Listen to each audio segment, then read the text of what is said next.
Assalamu alaikum dear students. I am Adil Wilson, lecturer of chemistry at the Hallmark School and College, Haweliya. आज जो हमारा class 9th chemistry का second chapter है, उसका third lecture है और इस टॉपिक का नाम है नील बोर्स एटॉमिक थ्योरी।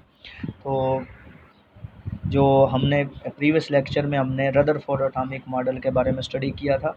तो रदरफोर्ड एटॉमिक मॉडल में कुछ क्या थी, खामियां थी, कुछ कमियां थे, डिफेक्ट्स थे। तो उनको दूर करने के लिए फिर नील बोर एटॉमिक थ्योरी यानी नील बोर ने उस डिफेक्ट को ख़त्म करने के लिए एक नई थ्योरी क्या की दी, एक नया मॉडल एटम का पेश किया। ठीक है, इसने हाइड्रोजन एटम को एज ए मॉडल क्या किया, बयान किया अपनी एटॉमिक थ्योरी में। तो इस नील बोर ने 1913 में ये थ्योरी क्या की थी, प्रेजेंट की 1913 में। अब इसकी जो इम्पोर्टेंट एजम्पशंस हैं नील बोर की, वो 6 एजम्पशंस आपके सामने लिखी हुई हैं। ठीक है, तो मैं एक एक को एक्सप्लेन करता हूँ। तो पहली एजम्पशन जो है इसने जो बयान की है, कहता है electrons are revolving around the nucleus in one of the fix. कहता है जो इलेक्ट्रॉन हैं वो रिवॉल्व कर रहे हैं, ठीक है, न्यूक्लियस के इर्द गिर्द एक फिक्स सर्कुलर पाथ में। ठीक है, एक मखसूस सर्कल, एक मखसूस सर्कुलर पाथ में क्या कर रहे हैं, मूव कर रहे हैं। जिस सर्कुलर पाथ को हम क्या कहते हैं, शेल कहते हैं, ऑर्बिट कहते हैं। शेल कहते हैं या फिर ऑर्बिट कहते हैं। यानी इलेक्ट्रॉन क्या कर रहे हैं, न्यूक्लियस के इर्द गिर्द रिवॉल्व कर रहे हैं और एक फिक्स सर्कुलर पाथ में रिवॉल्व कर रहे हैं। ठीक है, न्यूक्लियस के इर्द गिर्द। इस सर्कुलर पाथ को हम नाम देते हैं शेल का या फिर ऑर्बिट का नाम देते हैं। Each orbit has a fixed energy. हर एक जो ऑर्बिट है, हर एक जो शेल है, उसकी अपनी एनर्जी क्या है, फिक्स है। तो these orbits are also called energy levels. ठीक है, तो कहता है ये जो ऑर्बिट्स होते हैं इनको एनर्जी लेवल का नाम भी दिया जाता है। नंबर सेकंड पॉइंट है दी energy of electron in an orbit is proportional.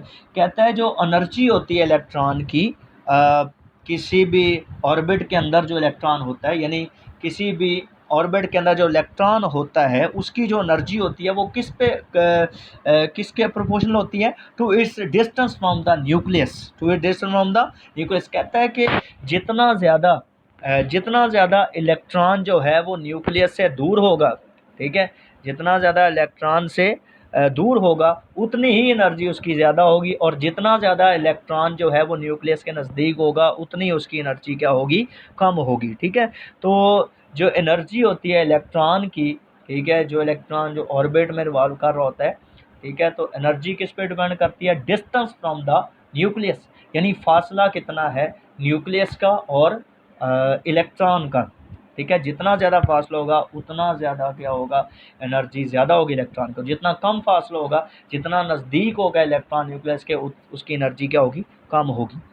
तो कहता है number 3 point, as long as electrons are revolving around the nucleus in fix circular path. कहता है कि इलेक्ट्रॉन रिवॉल्व कर रहे हैं न्यूक्लियस के इर्द गिर्द एक फिक्स सर्कुलर पाथ में, ऑर्बिट में, दे डू नॉट गेन और लूज एनर्जी। कहता है कि इलेक्ट्रॉन जब एक ही शेल में मूव कर रहे हैं, अपने शेल में मूव कर रहे हैं, ठीक है, तो वो ना ही एनर्जी गेन करते हैं, ना ही एनर्जी क्या करते हैं, लूज़ करते हैं, ना ही वो एनर्जी क्या कहते हैं उसे लेते हैं, ना ही एनर्जी क्या करते हैं, गिव करते हैं, देते हैं।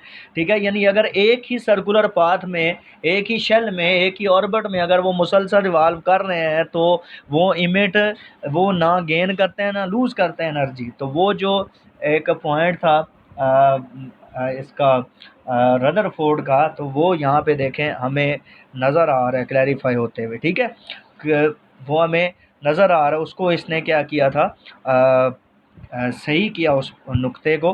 कहता है कि जो उसने उसका जो डिफेक्ट था, कहता है कि इलेक्ट्रॉन रिवॉल्व कर रहे हैं एक ही फिक्स सर्कुलर पाथ में, ठीक है, लेकिन ठीक है वो अगर एक ही शेल में रहें तो ना एनर्जी लूज करेंगे ना ही गेन करेंगे। ठीक है, तो that is energy of N orbit is fix, क्योंकि ऑर्बिट की एनर्जी क्या होती है, फिक्स होती है। ठीक है, ख़ास मखसूस एनर्जी होती है। और अगर एक ही शेल में इलेक्ट्रॉन मूव करता रहे तो उसमें उसकी एनर्जी पे कोई फ़र्क नहीं पड़ रहा, क्योंकि एनर्जी सेकंड पॉइंट में हमने पढ़ा है किस पे डिपेंड करती है, distance of electron from its nucleus, nucleus से जितना फासला होता है, ठीक है, तो उस पर डिपेंड करती है, ठीक है। तो अगर एक ही फिक्स सर्कुलर पाथ में इलेक्ट्रॉन मूव करता रहेगा, ठीक है, तो उसी में सर्कुलेट कर रहा है, तो उसकी एनर्जी पर कोई फ़र्क नहीं पड़ेगा, ना वो लूज़ करेगा ना गेन करेगा। उसके बाद नंबर 4 पॉइंट है, when an electron jumps from higher orbit to lower orbit, कहता है कि जब इलेक्ट्रॉन, ठीक है, जंप करेगा फ्रॉम हायर एनर्जी लेवल, यानी higher orbit to lower orbit, ठीक है, यानी हायर ऑर्बिट से लोअर ऑर्बिट में जब कोई इलेक्ट्रॉन क्या करेगा, जंप करेगा, तो वो रेडिएट एनर्जी करेगा, ठीक है, यानी वो एनर्जी क्या करेगा, लूज़ करेगा, उससे एनर्जी निकलेगी, ठीक है। When it jumps from lower energy orbit to higher energy level it absorb energy, energy वो जज़ब तब करेगा इलेक्ट्रॉन जब वो लोअर से हायर ऑर्बिट में जाएगा, ठीक है। तो यानी इलेक्ट्रॉन जो है एनर्जी गेन और लूज तब करेगा जब वो जंप करे from higher energy level to lower energy level और lower energy level to higher energy level, ठीक है। यानी जब इलेक्ट्रॉन क्या करेगा, हायर एनर्जी लेवल से लोअर एनर्जी लेवल में आएगा, तो वो एनर्जी क्या करेगा, रेडिएट करेगा, उससे एनर्जी निकलेगी, लेकिन अब्जॉर्ब वो तब करेगा जब लोअर से हायर की तरफ जाए, ठीक है, तो वो एनर्जी क्या करेगा, एब्जॉर्ब करेगा, ठीक है। तो फिर एनर्जी डिफरेंस हम कैसे फाइंड करते हैं, टू लेवल्स का। तो चेंज इन एनर्जी, ठीक है, delta E is equal to E2 minus E1, ठीक है, एच न्यू, ठीक है। तो कहता है कि जो एनर्जी और इलेक्ट्रॉन है वो इस तरह हम कैलकुलेट कर सकते हैं। ये जो एच है ये प्लंक कांस्टेंट है, न्यू जो है वो फ्रीक्वेंसी है, E1 क्या है, लोअर एनर्जी ऑर्बिट है, लोअर एनर्जी लेवल होता है या लोअर एनर्जी शेल है। उसके बाद E2 क्या है, हायर एनर्जी ऑर्बिट है। उसके बाद डेल्टा ई जो है एनर्जी डिफरेंस को हम कहते हैं।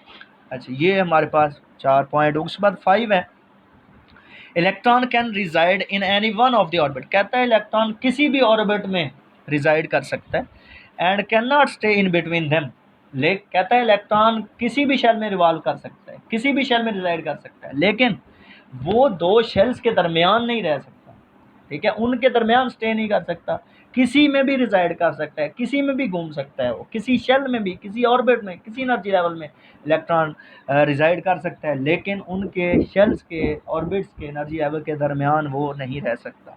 उसके बाद नंबर 6 है, angular momentum MVR of an electron is integral multiple, जो एंगुलर मोमेंटम है वो इंटीग्रल मल्टीपल होता है किसी भी of an electron is an integral multiple of h by 2 pi, ठीक है। तो ये हमारे पास इस तरह हम इसका इलेक्ट्रॉन का एंगुलर मोमेंटम कैलकुलेट कर सकते हैं। अब यहाँ पे n क्या चीज़ है, नंबर ऑफ शेल होते हैं, m क्या है, mass of electron, v velocity of electron, r radius of orbit in which electron is revolving, and h क्या है, प्लंक कांस्टेंट है जिसकी वैल्यू 6.6262 इंटू 10⁻34 जूल सेकेंड है, ठीक है। तो अब यहाँ पे कहता है the orbit defined by Bohr is also called a shell, और अब जो ऑर्बिट जो बयान किए, ठीक है, नील बोर ने जो बयान किया अपनी थ्योरी में, इनका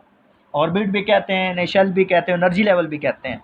अब ये जो शेल होते हैं, ऑर्बिट या एनर्जी लेवल होते हैं, इनको हम कैपिटल अल्फ़ाबेट जो होते हैं उनसे ऐड करते हैं, जैसे फर्स्ट शेल है उसे हम के कहते हैं, के शेल कहते हैं, इसी तरह जो दूसरा होता है उसे हम कहते हैं एल, इसी तरह एम, एन, ठीक है।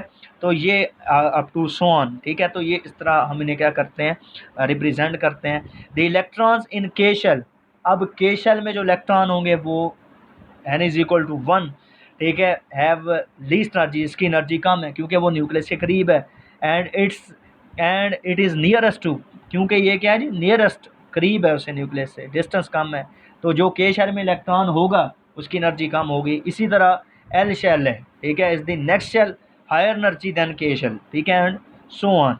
तो ये थी हमारे पास नील बोहर एटॉमिक थ्योरी।